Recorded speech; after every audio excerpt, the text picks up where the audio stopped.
Hey everyone, and welcome back. I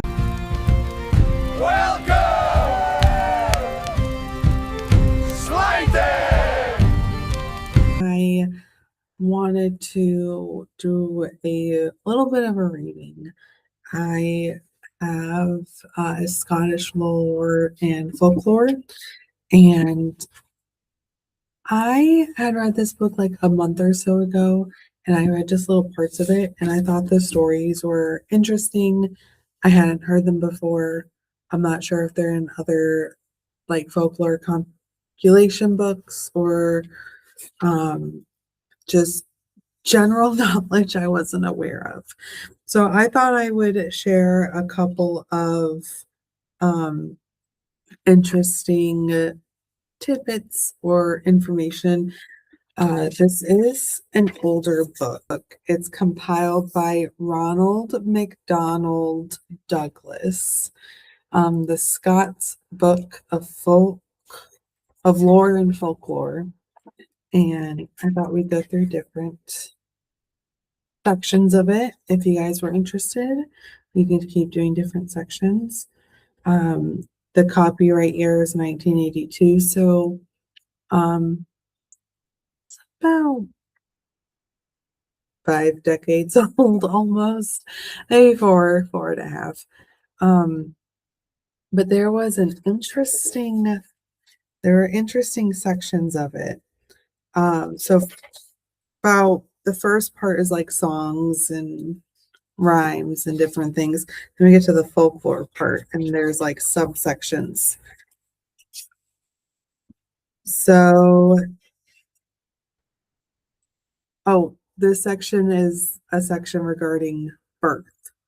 So, this section is birth. Among Scottish beliefs concerning birth, the best known is one that appears to be peculiarly our own.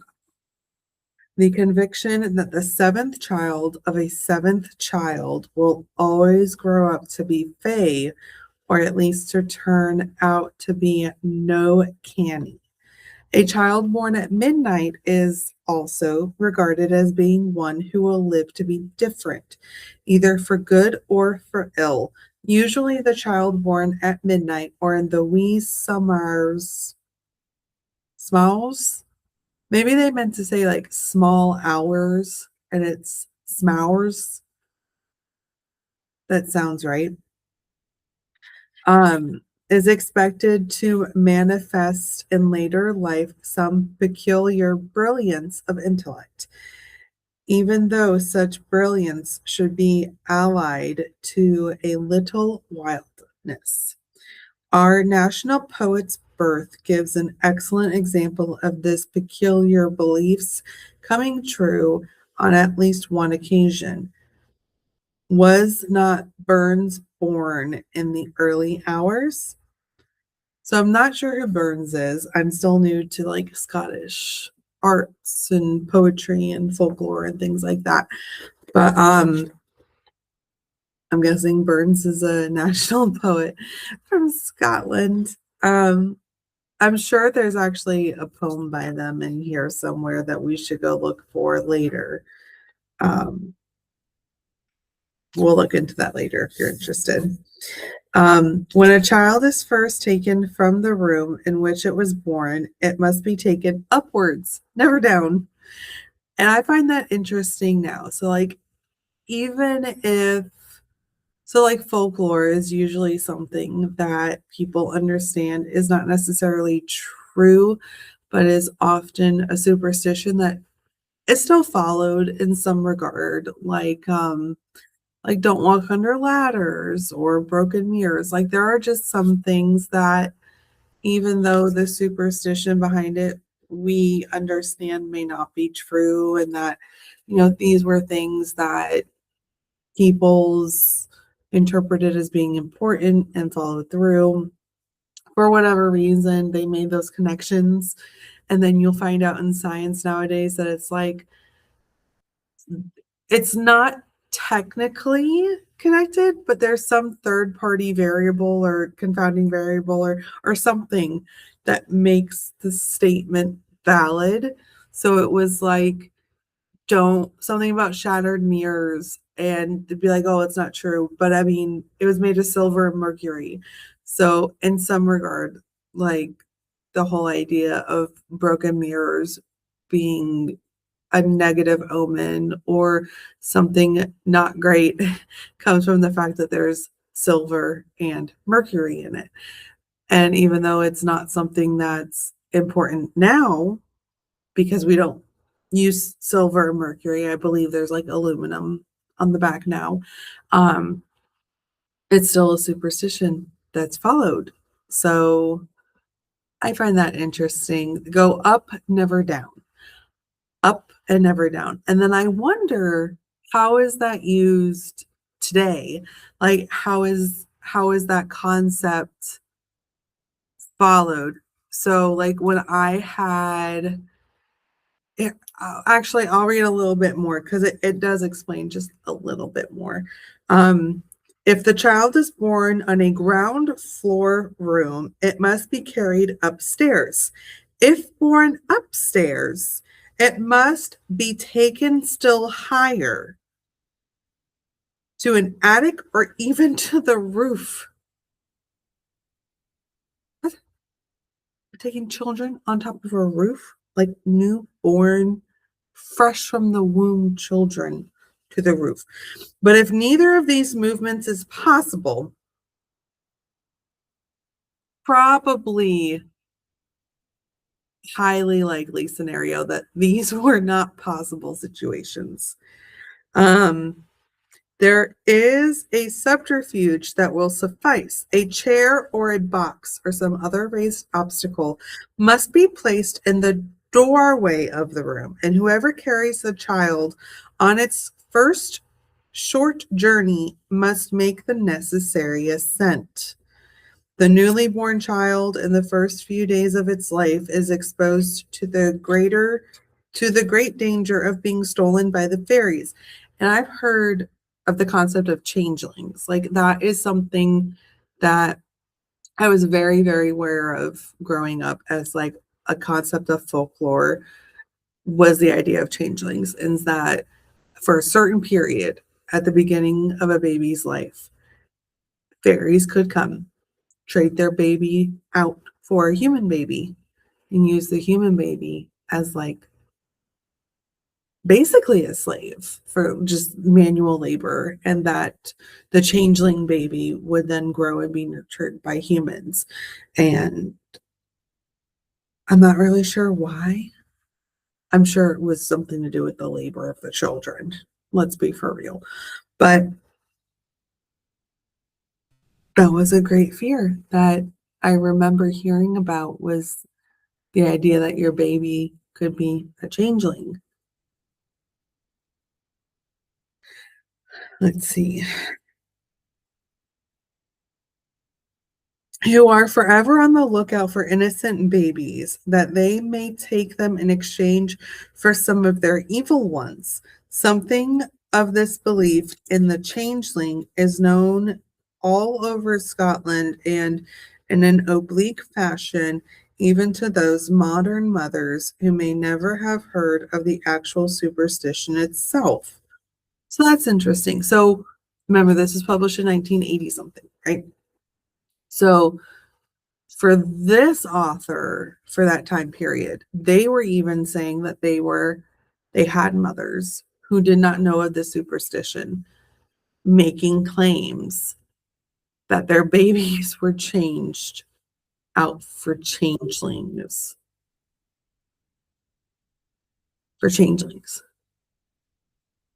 That's interesting. I think there's a story behind that. How often do we hear a mother saying of a wayward son or daughter, that ain's none of mine? Remember, this is Scottish, so like my accent's not so great, but basically saying like, that child ain't mine. I don't know where that came from. And I'll look at my own children and be like, that's your father. I don't know where that came from. That's your father. It's your father. Meaning, though she may not recognize the significance of what she says, that the youngster, though of her body, is not of her spirit. Certain fathers, of course, may make use of the expression with a much more practical implication behind. Oh yeah, I remember reading this at a dentist. I was taking my husband to the dentist when I read this part, and I remember thinking, "Oh, about affairs, children of affairs." I was like, "Oh, oops, yikes." But we are not concerned with such beliefs as that, so we're not going to talk about that. We're just talking about the changelings, not the affair babies. To avoid the possibility of the child being stolen by the fairies, there are fortunately a number of simple precautions. And I remember reading simple and then reading the examples and going, that's not simple.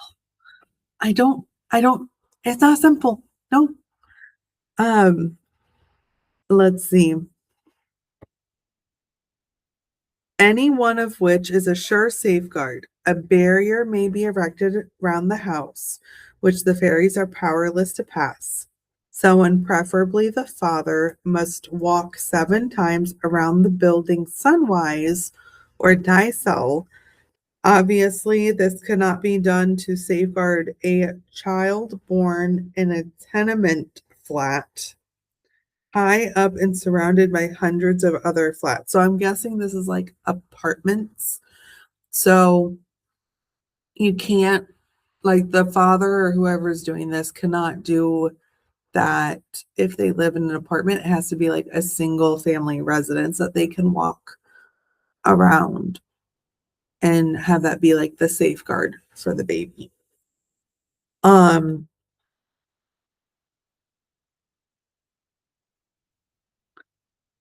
In such cases, no precaution is necessary. I cannot see fairies in Georgie or in the Gorbals, nor even in certain parts of, say, Dunby or Aberdeen.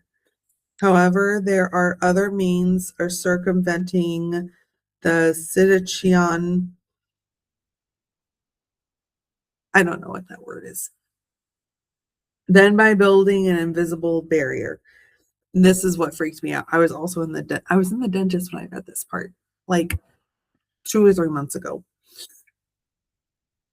No, it was March. It was March because I had just had our 4th son and I was still healing from the C-section.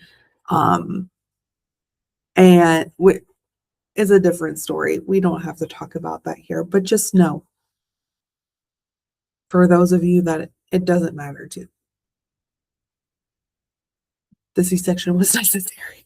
Okay, there was no getting out of it. It was what had to be done if we wanted to both survive. So just know, whatever. Anyway, the point is, I had a C-section. I was healing, and I was taking my husband to the dentist because he's terrified of dentists.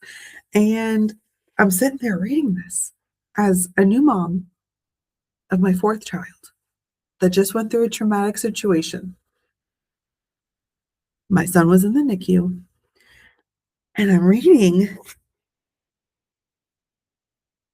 a knife placed in the cradle will do the trick. And care must be taken not to carry fire nor light out of the house until the child is at least a week old. Now, this one I thought was interesting because there was a lot of symbolism in this part that I thought was very interesting. So the symbolism, the newly born child must on no account be placed in anything but a borrowed cradle at first.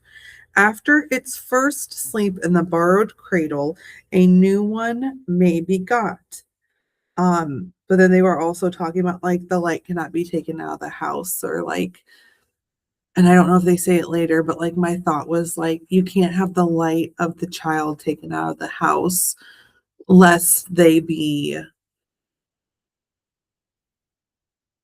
breath removed kind of thing. Like You can't take life or things that give life or things that are created from oxygen or life or whatever out of the room because it sends the wrong signal that you want the light to be gone. So like that kind of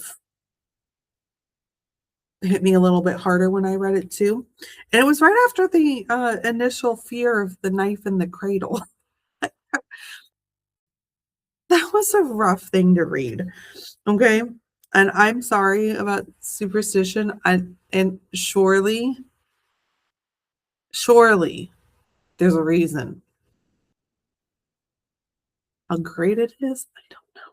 This is all folklore. Okay. This is all superstition. With her, I'm sure this was done, but nowadays, don't put a knife in the baby cradle. Okay. Um, let's see. To ensure that a child will never know poverty, its right hand must be left severely alone on its first washing. So you don't wash the left hand. Don't wash the left hand during the first bathing of the child. So like when you do the sponge baths after a day or two of life, you don't wash the left hand. And all visitors seeing the child for the first time should place a silver coin in its hand. Oh, the baby's getting an early bank account day one. I love this. You let that sit in a nice little like 10% return. Let it sit in the market. Everyone's giving it a silver coin, right? So I don't know what the comparison is, but let's just say a silver coin compared to now. You know, it's small, but a significant amount for the birth of a child. Let's just say $50. Let's just say you're giving a child $50, okay, upon birth, and it's left hand, unwashed, right? Let's just say you have a big family, right? You know, they're talking about seventh children. Like there's probably at least 5 to 10 children. Well, so I'm partially Scottish, okay? I will say that my ancestors that came over in the 1800s from Scotland had 10 children, 7 survived. So I'm sure there's a seventh. Oh, should I check on a seventh child of a seventh child? Oh, that's not, I don't know. That's interesting. But anyway, so the idea is that there's maybe 5 to 10 living children per like grandparent, let's say. And then they had, so let's just say you have like 6 aunts and uncles, right? So let's just say you get $300 to $500.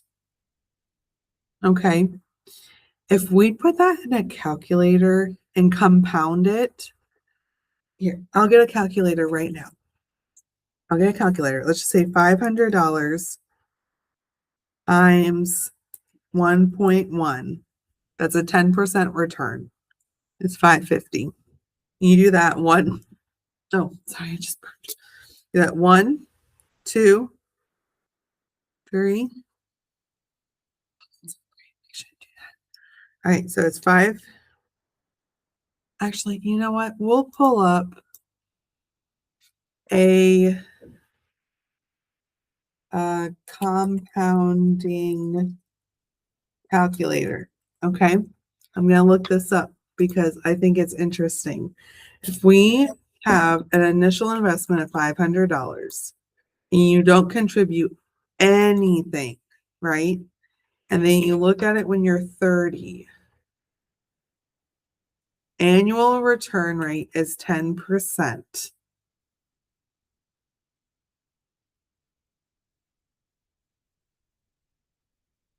And it's compounded annually.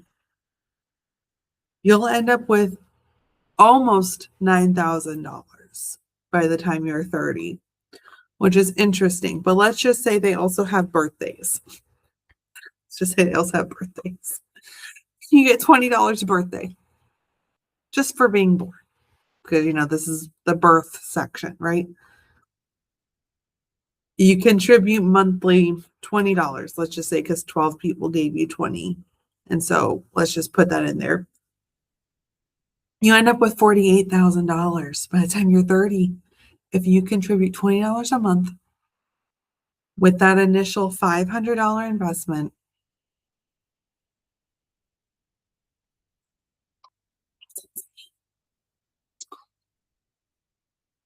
because it's even saying that your total contribution is $77,000. Over 30 years of your life, you're contributing $7,700. You come out with $48,000. And that's how the stock market works. Like, it doesn't work just for births. Like, it's the idea of putting it in the market. That's why 401ks and Roth IRAs do so great, because they just sit there and look pretty. Anyway, on a tangent. Here we go. All right, back on track. All right, so they get the silver coin.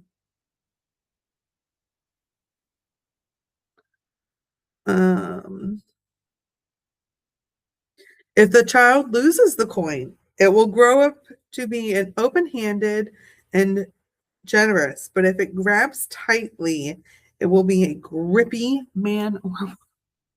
Oh, so there was a superstition about the coin itself too, on to ensure that a child will never know poverty. You don't wash the hand. And all visitors seeing the child for the first time should place a coin in its hand. And the way it reacts to that coin is going to, like, say what that child grows up to be, which I find interesting because children have a grip reflex. And I don't know that that was really understood during this. They have a grip reflex. So they are going to hold on tight for dear life, no matter what it is. It could be a finger, a necklace, hair. It could be hair. That coin, it's not going to let go. So I'm not really sure how to interpret that, section. But anyways, it is unlucky to weigh or measure an infant newly born, which I think is interesting because every child is weighed the second it's born. That's how they knew whether or not it's getting the nutrients it needs, if it's getting enough food, if the mother is breastfeeding, if it's getting enough from, like, the suction, if it's formula feeding. There's a lot that goes into finding out if a child is eating enough. And the first thing you do is weigh the baby. So I don't know about that. And a cat, being an emissary of the powers of, there we go, black cats, huh? Being an emissary of the powers of evil, must never be left alone in a room with a child, nor should the cradle ever be rocked empty, either before or after the child is born.